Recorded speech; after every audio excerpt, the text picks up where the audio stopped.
Hi students.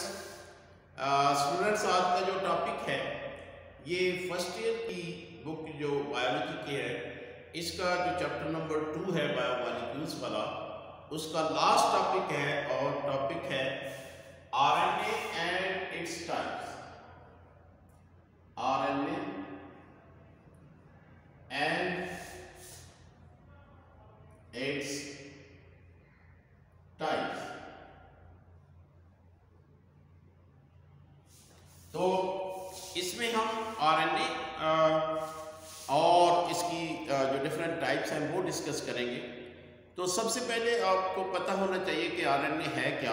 RNA actually जो है ये एब्रिविएशन है फॉर व्हाट? Ribonucleic acid.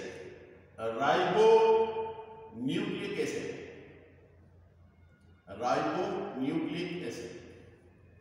और इसको राइबोन्यूक्लिक एसिड इसलिए कहते हैं कि इसके अंदर राइबोज शुगर पाई जाती है, यानी इसका स्ट्रक्चर कुछ इस तरह से होता है कि इसमें एक जो है राइबोज शुगर है जो कि 5 कार्बन शुगर है। ये 5 कार्बन शुगर है और इसके एक साइड पे कार्बन नंबर 1 पे नाइट्रोजनस बेस होता है, नाइट्रोजनस बेस। ठीक है, ये नाइट्रोजनस बेस सिंगल स्ट्रैंडेड भी हो सकता है और सिंगल रिंग भी हो सकता है।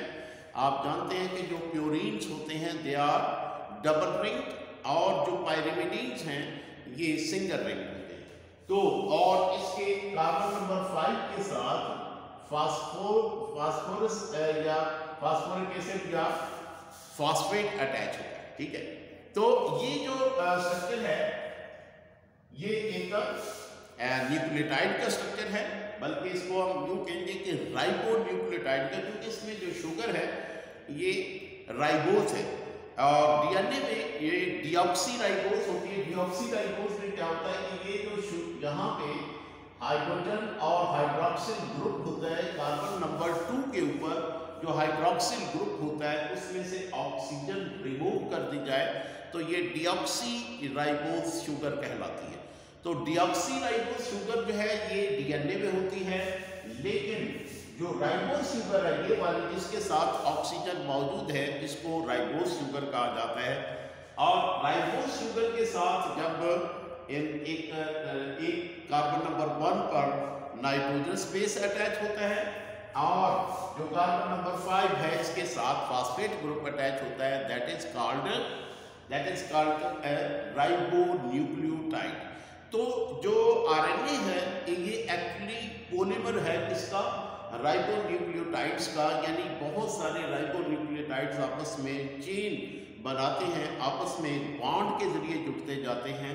उस बॉन्ड को हम कहते हैं फास्फोडाइएस्टर बॉन्ड। तो उस बॉन्ड के जरिए से ये जुड़ते जाते हैं और एक लंबी चेन बन जाती है, इसको हम कहते हैं राइबोन्यूक्लिक एसिड।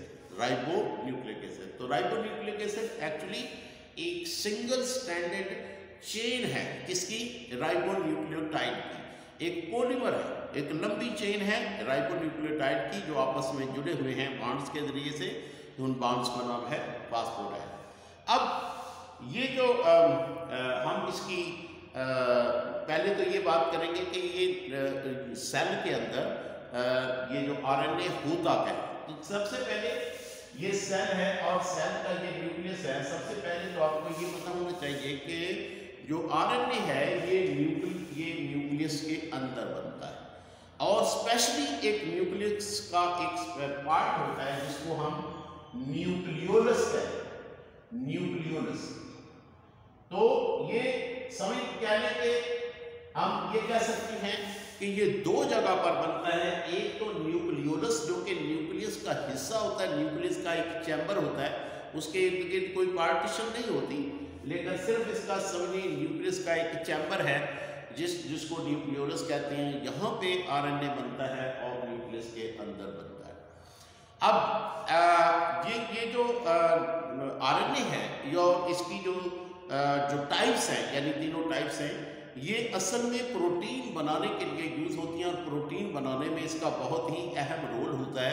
तो इसलिए हम जब आरएनए को डिस्कस करेंगे आपकी बेटर अंडरस्टैंडिंग के लिए हम जो प्रोटीन सिंथेसिस का अमल होता है, सेल में जो प्रोटीन बनती है, उसको भी साथ लेके चलेंगे ताकि आपको अच्छे तरीके से ये समझ आ जाए कि प्रोटीन सिंथेसिस में आरएनए यानी इसकी जो डिफरेंट टाइप्स हैं, इसका क्या रोल है। तो सबसे पहले हम बात करेंगे इसकी टाइप्स की, फिर उसके साथ प्रोटीन सिंथेसिस के अमल को भी डिस्कस करें। तो पहली इसकी जो टाइप्स हैं, अगर हम टाइप्स की बात करें तो पहली जो टाइप है वो है मैसेंजर आरएनए। मैसेंजर आरएनए, और इसको हम स्मॉल mRNA भी लिखते हैं, स्मॉल m साथ लिखते हैं। ये मैसेंजर आरएनए को जाहिर करता है।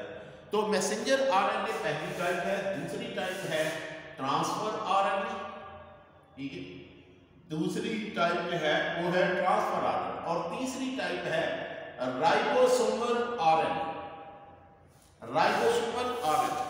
तो ये तीन इसकी टाइप्स है, ठीक है।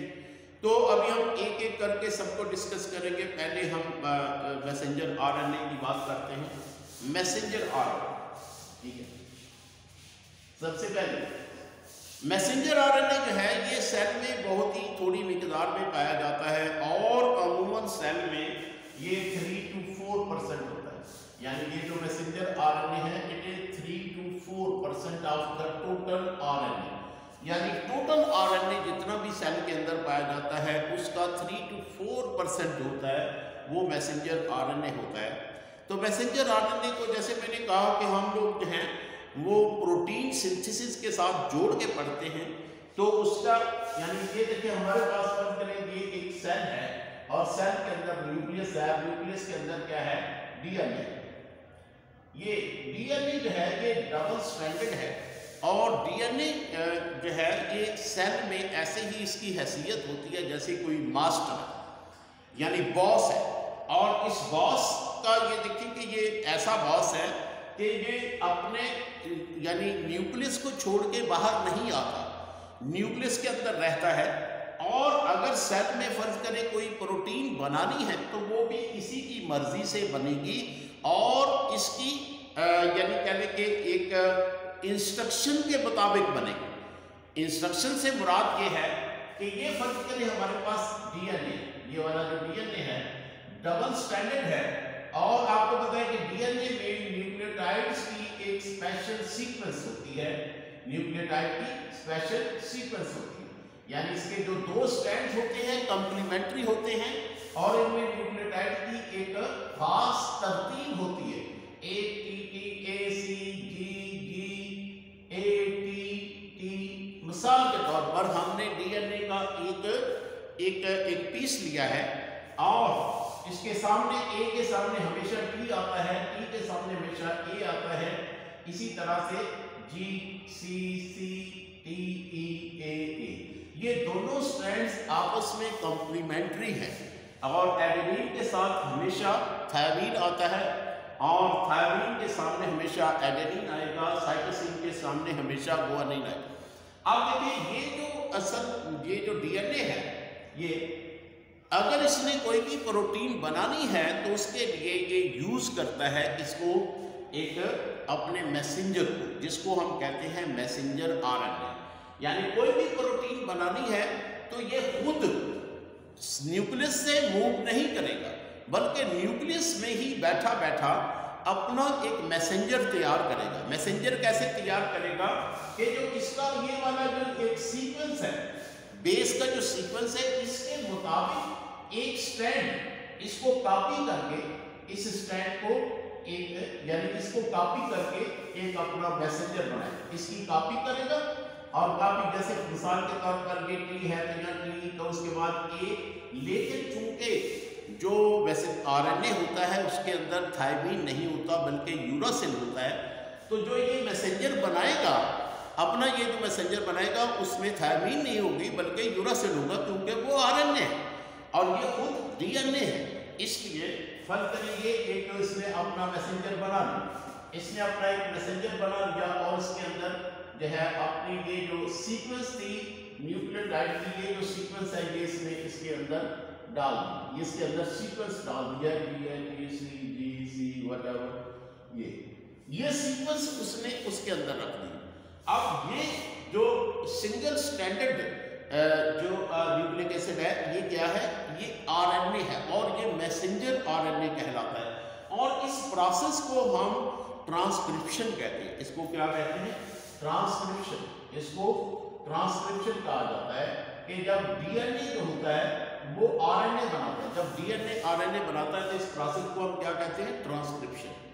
तो यानी ये डीएनए ने आरएनए बना दिया, ये मैसेंजर आरएनए। तो मैसेंजर आरएनए जो है उसका फंक्शन क्या है कि ये एक्चुअली एक मैसेंजर है इसका डीएनए का, और इसके अंदर एक कोड है। ये वाला कोड जो एक नाइट्रोजनस बेसिस की सीक्वेंस है, ये दरअसल कोड है इसके लिए, प्रोटीन बनाने के लिए।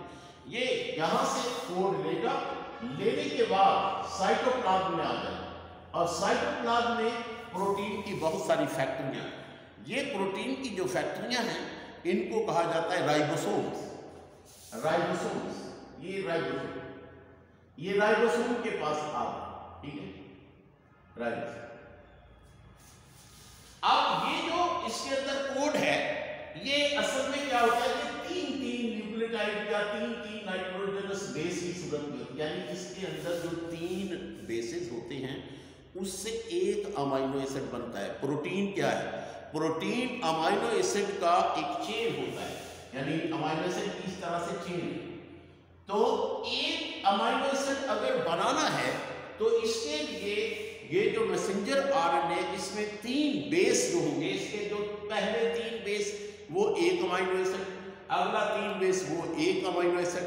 तो अगर फर्ज करें हमारे पास हम एक प्रोटीन बनाना चाहते हैं, यानी 20 अमाइनो एसिड की अगर हम एक प्रोटीन बनाना चाहिए तो उसमें जो ये मैसेंजर आरएनए है उसमें कितने बेस होंगे, 60। इसलिए कि एक अमाइनो एसिड के लिए कितने बेस होते हैं, 3, जिसको कोडान भी कहा जाता है। तो ये 20 अमाइनो एसिड वाली प्रोटीन के लिए जो मैसेंजर आरएनए होगा उसके अंदर उसके अंदर कितने होंगे, 60 बेसेस होंगे, यानी 20 multiplied by 3 equal to 60 bases. क्योंकि एक अमाइनो एसिड के लिए हमें 3 बेसेस चाहिए इसमें मैसेंजर आरएनए। तो इसलिए मैसेंजर आरएनए की जो लेंथ होती है हमेशा वेरिएबल होती है। ये डिपेंड करती है कि यानी जो प्रोटीन बनानी है उसमें कितने अमाइनो एसिड होंगे, यानी जितने ज्यादा अमाइनो एसिड होंगे, जितनी ज्यादा अमाइनो एसिड की प्रोटीन हमने बनानी है उसी तरह से इसकी लेंथ भी बढ़ती जाएगी। और अगर छोटी प्रोटीन बनानी है तो उसकी लेंथ कम होगी। तो इसकी लेंथ हमेशा वेरिएबल होती है, ठीक है। और जैसे मैंने कहा कि अगर यानी जितनी भी लंबी प्रोटीन बनानी उतना ही लंबा ये मैसेंजर आरएनए होगा। ये तो हो गया मैसेंजर आरएनए। जैसे मैंने कहा ये सेल में वो सिर्फ 3 to 4% होता है, क्योंकि जब ये प्रोटीन बन जाती है, तो इसका रोल खत्म हो जाता है, ये डिसइंटीग्रेट हो जाता है, यानी खत्म हो जाता है, ठीक है। इसके न्यूक्लियोटाइड अलग अलग हो जाते हैं, इसलिए ये सेल में कोई बहुत ज्यादा नहीं होता, ओनली 3 to 4% होता है। अब अगर दूसरी की बात करते हैं हम, ट्रांसफर आरएनए। देखिए जिस वक्त ये हमारे पास यानी सेल है और ये इसका न्यूक्लियस है, यानी जो इसमें से डीएनए है इसने मैसेंजर आरएनए बना के हमें भेज दिया है। ये मैसेंजर आरएनए है और इसमें कोड है, यानी कि इसमें नाइट्रोजनस बेसेस की एक खास सीक्वेंस है। अब ये कहाँ पे आ गया है, ये आ गया है प्रोटीन फैक्ट्री के पास। प्रोटीन फैक्ट्री कौन सी है, राइबोसोम। अब इसको रीड आउट करेंगे। राइबोसोम्स के अंदर there are the second type of the RNA which is called transfer RNA। ये ट्रांसफर RNA जो हैं जो कि राइबोसोम्स के अंदर है, ये क्या करते हैं, जब इसकी ट्रांसलेशन होती है कि इसने जो प्रोटीन बनानी है, मैसेंजर आरएनए में जो कोड है ये किस किस चीज का कोड है, पहले कौन सा अमाइनो एसिड का कोड है, दूसरे अमाइनो एसिड किसका कोड है, तीसरे अमाइनो एसिड के लिए किसका कोड है, चौथा, इस तरह से जितने भी अमाइनो एसिड बनने हैं उसका कोड इसके अंदर मौजूद है। तो ये जो ट्रांसफर आरएनए है मैसेंजर आरएनए के साथ इंटरैक्ट करता है और जो भी अमाइनो एसिड रिक्वायर्ड होता है प्रोटीन बनाने के लिए उसको वो साइटोप्लाज्म से लेके आता है और ला के इसको राइबोसोम को देता है ताकि यानी प्रोटीन बनाए। बस यानी पहले फर्क करें, ये वाला अमीनो एसिड चाहिए, ट्रिप्टोफान चाहिए, फिर ये ट्रिप्टोफान ला के देगा। अगर उसके बाद आपको ग्लाइसिन चाहिए तो ये ग्लाइसिन ला के देगा। फिर उसके बाद अगर फर्ज करें ग्लूटामिक जो है आर्जिनिन चाहिए, आर्जिनिन लेके आएगा। तो जैसे जैसे जिस अमीनो एसिड की जरूरत पड़ेगी, ट्रांसफर आरएनए का काम होता है अमीनो एसिड को लेके आना जिससे प्रोटीन बनानी है। तो ये हर जगह से जहाँ से भी वो अमीनो एसिड इसको मिलेगा वहाँ से वो इकट्ठा करके इसको अमीनो एसिड राइबोसोम में लेके आएगा ताकि उससे प्रोटीन बनाई जा सके। इसकी ये जो ट्रांसफर आरएनए होता है, चूंकि हमारी बॉडी के अंदर 20 यानी कहने के जो अमीनो एसिड हैं वो हिस्सा लेते हैं प्रोटीन बनाने के लिए। हमारी जितनी भी प्रोटीन है उसको 20 टाइप के अमीनो एसिड बनाते हैं। तो ये 20 टाइप के ही ट्रांसफर आरएनए होते हैं, यानी हर एक ट्रांसफर आरएनए एक अमीनो एसिड के लिए मखसूस होता है। जो अमीनो एसिड ट्रिप्टोफान को लेके आता है उसको ट्रिप्टोफान को ही लेके आएगा। जो ट्रांसफर आरएनए यानी जो है वो आर्जिनिन को लेके आता है वो आर्जिनिन को ही लेके आए। तो 20 टाइप के अमीनो एसिड होते हैं और 20 टाइप के ही ट्रांसफर आरएनए होते हैं जितने, ठीक है। तो हमारी बॉडी में 20 टाइप के ट्रांसफर आरएनए होते हैं क्योंकि हर एक ट्रांसफर आरएनए एक खास अमीनो एसिड के लिए मखसूस होता है, वो उसी को लेके आता है। और दूसरी बात यह है, ये जो ट्रांसफर आरएनए है इसकी जो मिकदार होती है कोई सेल में वो इतनी, ये 10 to 20% होता है, 10 to 20%, यानी जो टोटल आरएनए हमारी बॉडी के अंदर है उसका 10 to 20% जो होता है वो ट्रांसफर आरएनए। और ये तो बहुत ज़्यादा बड़ा नहीं होता, यानी कि ये आरएनए जो है इसमें अमूमन 75 से लेकर 90 नाइट्रोजनस बेस होते हैं या न्यूक्लियोटाइड होते हैं। यानी इसमें कितने न्यूक्लियोटाइड्स होते हैं? 75 से लेकर 90 न्यूक्लियोटाइड्स होते हैं। 75 से लेकर 90, यानी इसकी लेंथ जो होती है तकरीबन इसके बीच बीच में ही होती है, इससे ज़्यादा नहीं होती, ठीक है। एक मैंने कहा कि हमारी जो सेल के अंदर कितने टाइप के ट्रांसफर आरएनए हैं? 20 टाइप के, क्योंकि हमारी बॉडी में जो प्रोटीन बनती है उसमें 20 टाइप के अमीनो एसिड होते हैं और इनका काम होता है अमीनो एसिड को लेके आना। तो 20 टाइप के अमीनो एसिड के लिए 20 टाइप के ट्रांसफर आरएनए होते हैं। इनकी जो अमूमन लेंथ होती है वो 75 से लेकर 90 न्यूक्लियोटाइड इनकी लेंथ होती है और ये टोटल आरएनए का 10 to 20% होते हैं, ठीक है। अब ये तो हो गया transfer RNA. Now we will talk the last type which is called ribosomal RNA. देखिए ये जो प्रोटीन फैक्ट्री है जिसको हम राइबोसोम कहते हैं, इसकी कंपोजिशन क्या होती है? राइबोसोम्स की कंपोजिशन क्या होती है कि राइबोसोम जो है इसमें 50% प्रोटीन होती है, 50% प्रोटीन, और इसके अलावा इसमें 50% ही राइबोसोमल आरएनए होता है, ठीक है। तो राइबोसोम्स की यानी जो कंपोजिशन है वो क्या है? राइबोसोम्स की कंपोजिशन क्या है कि ये यानी 50% इसके अंदर प्रोटीन है, 50% प्रोटीन और 50% इसमें राइबोसोमल आरएनए, ये राइबोसोम की कंपोजिशन। अब ये जो राइबोसोम्स हैं इसका बेसिक फंक्शन क्या है? प्रोटीन को बनाना। जब ट्रांसफर आरएनए यानी जो है वो अमीनो एसिड को ला के इसको देता है तो राइबोसोमल आरएनए क्या है? जैसे मिस्त्री का काम होता है, राज मिस्त्री का काम, कि मजदूर उसको ईंटें पकड़ाता जाता है और वो ईंटें लगाता जाता है और दीवार बनाता जाता है। तो ट्रांसफर आरएनए असल में मजदूर का काम करता है और ये जो राइबोसोमल आरएनए जो कि राइबोसोम्स के अंदर है ये एक मिस्त्री का काम करता है और मिस्त्री के यानी अमीनो एसिड को एक चेन की सूरत में लगाता जाता है और एक लंबी चेन बनाता है और इसकी मिकदार यानी राइबोसोम सेल के अंदर सबसे ज़्यादा होती है। इसकी मिकदार ऑलमोस्ट 80% होती है, यानी राइबोसोमल आरएनए है, राइबोसोमल आरएनए ये टोटल आरएनए का 80% होता है।